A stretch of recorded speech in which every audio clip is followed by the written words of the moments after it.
15ই ফেব্রুয়ারি 2026 পবিত্র মহাশিবরাত্রির রাত্রি গঙ্গার তীরবর্তী ঐতিহ্যবাহী দক্ষিণেশ্বর আদ্যাপীঠ মন্দির প্রাঙ্গণ যেন ভক্তি, তপস্যা আর আধ্যাত্মিক শক্তির এক অনন্য আবেশে আপ্লুত। এই পবিত্র তিথিতে শ্রী মহাকালকে কেন্দ্র করে অনুষ্ঠিত হল মহাযজ্ঞ, এক মহাধর্মীয় আয়োজন যা বিভক্ত ছিল 5টি পবিত্র প্রহরে। প্রথম প্রহর শুরু হয় সন্ধ্যা 6টা 1 মিনিট থেকে রাত 9টা 9 মিনিট পর্যন্ত।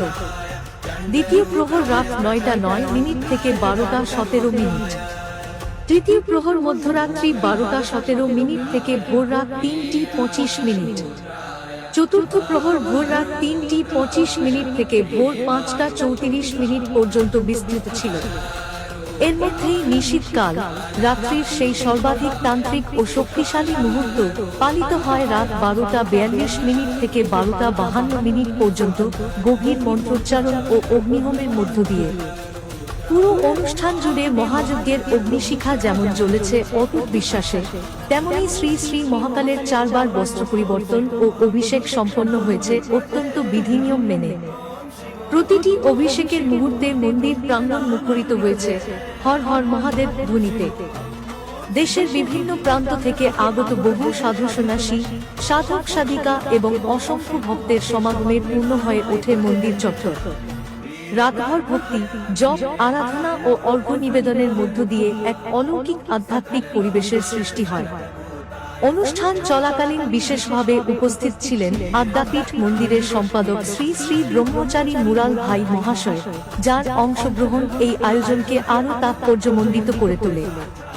সমগ্র আয়োজনের নেতৃত্বে ছিলেন শ্রী শ্রী শান্তনু মহারাজ, যার নির্দেশনায় এই মহাযজ্ঞ পরিণত হয় এক ঐশ্বরিক সাধনায়।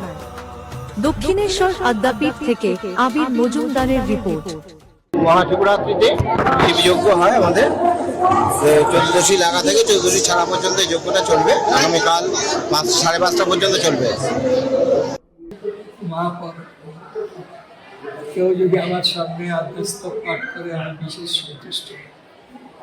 এই আদ্যস্তব ব্রহ্মাজি নারদকে দিয়েছিলেন।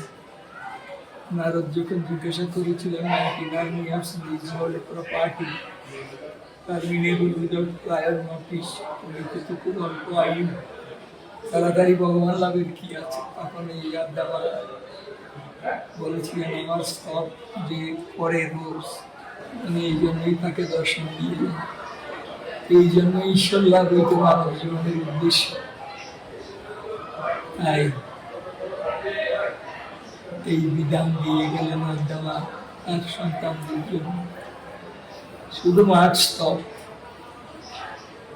আর খাবার সময় বলবি মা তুমি খাও, আর নিবেদিত দ্রব্য হলে তার মধ্যে কোনো আর আসক্তি থাকে না। তাদের টাইম আছে মা খাও, মা পর এই বলি